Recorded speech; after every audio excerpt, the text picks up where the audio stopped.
If you've ever dealt with a nosy HOA Karen, you already know they can cross lines you didn't even think existed. But what happened in my case went beyond anything I could have imagined. Before I get into it, make sure to like, subscribe, and tell me which country you're watching from. This story is one you'll remember. It all began on a quiet Saturday morning in Pine Ridge Estates, a small gated community tucked away on the outskirts of town. I'd moved there only a year earlier, hoping for peace and privacy after retiring from my service years. The property sat at the edge of the HOA's boundary, a large modern farmhouse surrounded by acres of open land and dense trees. I'd built a secure fence, installed cameras, and trained 5 loyal canine dogs, German Shepherds and Belgian Malinois mixes, to guard the place. They weren't just pets. They were highly trained partners from my years in canine search and rescue work. Each one followed commands better than most people did. Their presence alone was enough to keep trouble away. Or so I thought. Across the street lived Karen Whitmore, the HOA president. Everyone in the neighborhood knew her name. She was the type who measured lawns with a ruler and reported unauthorized mailbox colors. From the moment I moved in, she'd been watching my every move, questioning the size of my fence, the placement of my motion lights, and even the number of vehicles in my driveway. It wasn't long before I started getting warning letters from the HOA, claims that I hadn't filed a permit for animal housing, that my security fence was commercial grade, and that my dogs were a public disturbance. Every letter came with her signature at the bottom. But I'd already checked everything with county zoning before building. My property was outside their jurisdiction. The HOA had no legal right to enforce anything on me. I ignored the letters, confident that logic would eventually win. That's when things started getting strange. One night, I noticed one of my security cameras had gone online. I checked the feed, thinking it was a glitch, but then I saw a shadow move near my backyard fence. Someone had cut through the cable. I rewired it, reset the system, and reinforced the area. A few days later, another camera went down. Then came the missing packages from my front porch. It was clear someone was testing my property's defenses. I didn't suspect Karen at first. After all, she was an HOA president, not a burglar. But soon, neighbors began hinting that she'd been talking about my illegal kennel operation and how she planned to inspect it herself. The tension built over weeks. Every day, I'd find her walking past my gate, jotting notes on a clipboard, pretending not to look my way. One morning, I caught her snapping photos of my house from her car. When I waved, she sped off. That was the moment I decided to upgrade everything.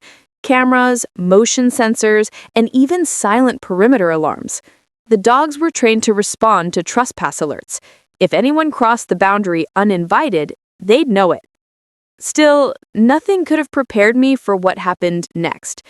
It was a humid evening just after sunset. The air was still, heavy with the smell of pine and soil. I was inside the house reviewing footage from the past week when I heard a faint click near the back door. It wasn't loud, but it was sharp enough to make the dog's ears perk up instantly. Within seconds, all 5 canines were alert, silent but ready. They moved toward the hallway, muscles tense, tails rigid. The monitor on my desk flickered to life, showing a live feed from the rear entrance. There she was, Karen. She had actually broken into my house. Dressed in dark clothes, flashlight in hand, she was creeping through the back door like a thief in the night. She must have thought my security system was disabled, or that I wasn't home. As she stepped inside, the dogs surrounded her in seconds. No barking, no chaos, just precision. 5 massive canines stood shoulder to shoulder, blocking every possible exit. Karen froze, flashlight trembling in her hand, her face drained of color. She'd clearly expected an empty house. Instead, she was facing a silent wall of disciplined, trained guardians who didn't take kindly to intruders. I didn't have to do a thing. The system automatically alerted the local sheriff's department.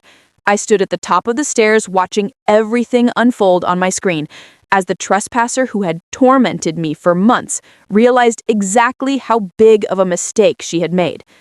Karen tried to back away, but the dogs didn't move. Their calm focus made it clear she wasn't going anywhere until I said so.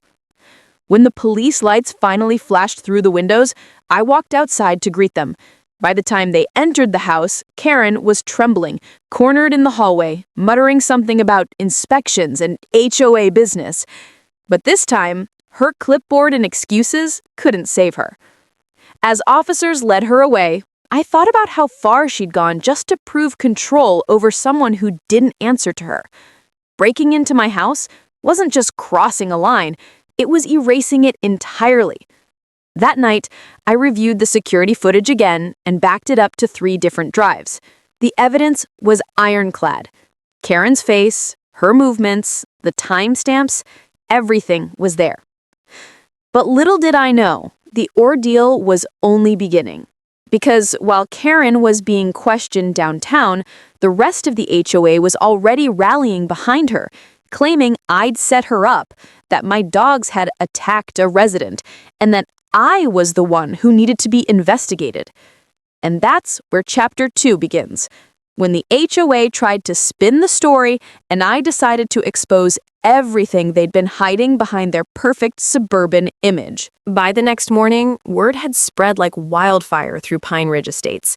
The gossip threads, Facebook groups, and even the local neighborhood app were filled with one-sided stories about how poor Karen had been attacked by a pack of dangerous dogs. The irony was almost laughable, if it hadn't been so serious. The footage was crystal clear, but the HOA board wasn't interested in facts. They were interested in control. Karen's friends on the board started claiming she had entered my property to conduct an emergency inspection. According to them, she had reason to believe I was operating a commercial breeding facility. That was their story, and they were sticking to it. Within days, I started receiving legal notices and threats of community action. They demanded that I surrender my dogs to animal control and submit to a full inspection. They even claimed my property was technically under HOA oversight, despite the official boundary line saying otherwise. It was nonsense, but dangerous nonsense. Because once a rumor like that spreads in a suburban community, people start picking sides. Neighbors who used to wave now turned away when I passed. Cars slowed down outside my house. Someone even left a letter in my mailbox saying I should move out before things get worse. Karen herself, unbelievably, had been released on bail that same week. Instead of keeping quiet, she started doubling down, claiming she'd been lured into my home by false alarms. She accused me of tampering with the evidence and training my dogs to intimidate residents. But the thing about lies is that they always unravel when faced with the truth.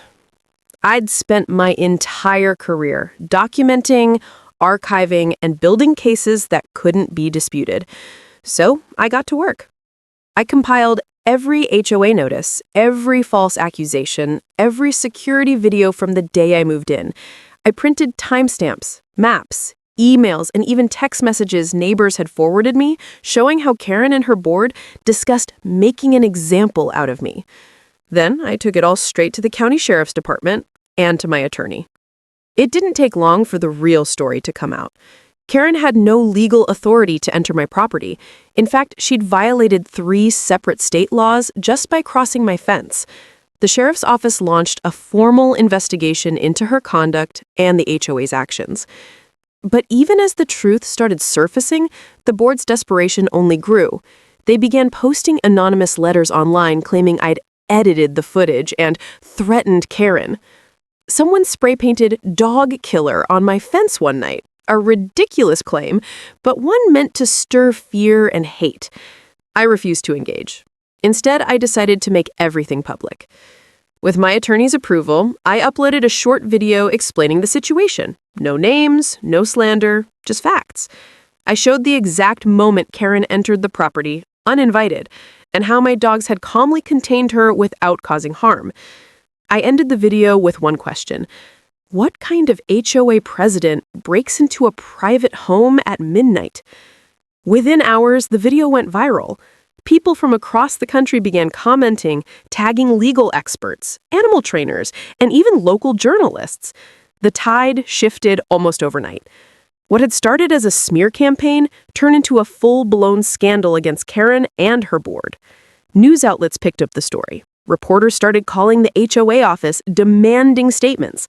The county's legal department began reviewing the HOA's charter to verify how much authority they actually had, and it turned out far less than they claimed. But Karen still wasn't ready to admit defeat.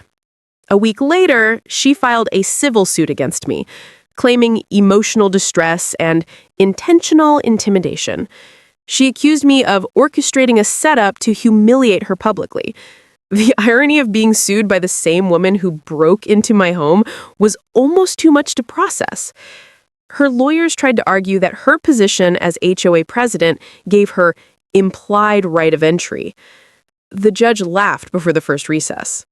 The video evidence, timestamps, and even GPS data from her car placed her exactly where she shouldn't have been. But still, Karen wasn't alone in this. Several board members started echoing her claims, trying to protect the HOA's image.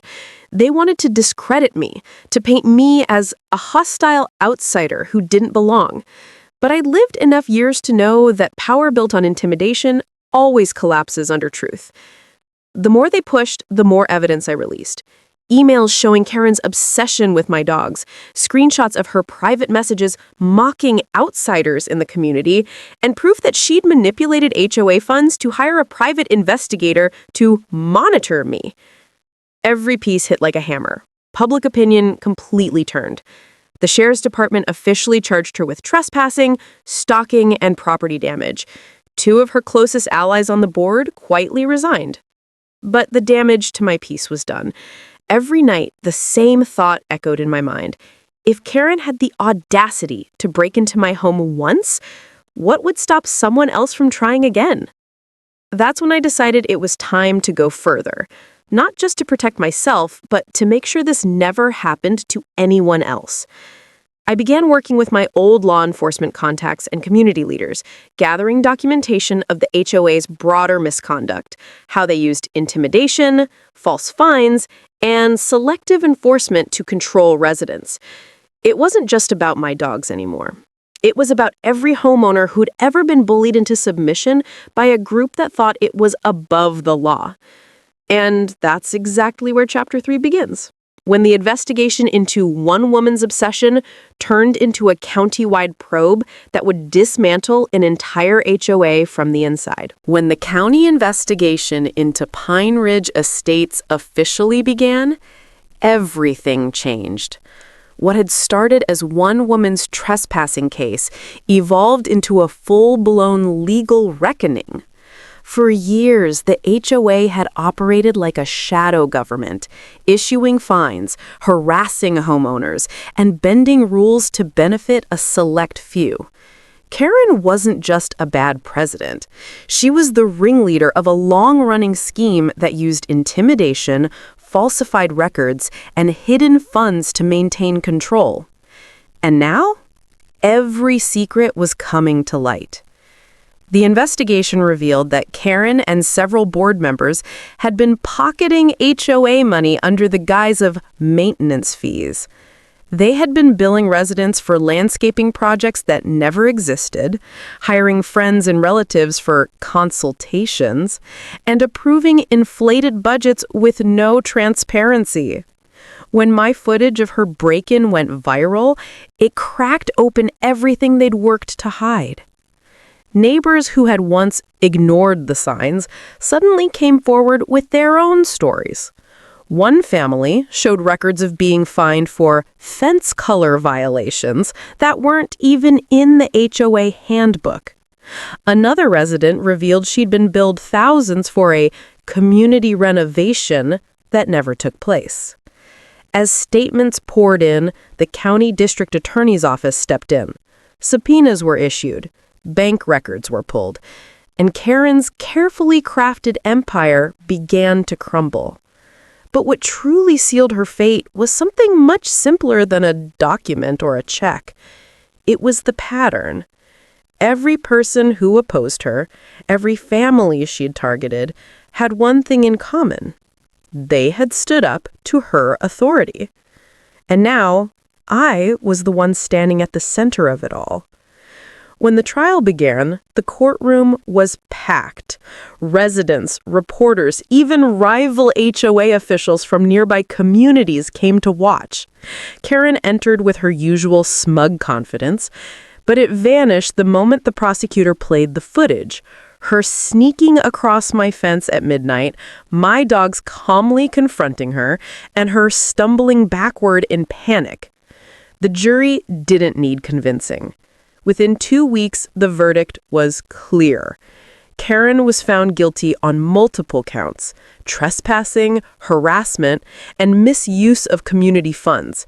She was sentenced to 2 years in county jail, banned from holding any leadership role in any HOA for life, and ordered to pay restitution to every homeowner she'd wronged. But even then, I didn't feel victory. Not yet. Because while Karen sat behind bars, the HOA she built still existed. A new interim board tried to distance themselves from her, claiming they'd been misled. But when I looked through their records, I saw the same patterns: unlawful fines, vague accounting, and power held by fear. So, I made my move. I purchased an adjacent parcel of land bordering Pine Ridge, one that included the community's access road, a route they'd been using under an outdated easement agreement. Then, I presented a simple choice to the residents: dissolve the HOA entirely or face new property access negotiations under my ownership. It didn't take long for the signatures to pile up.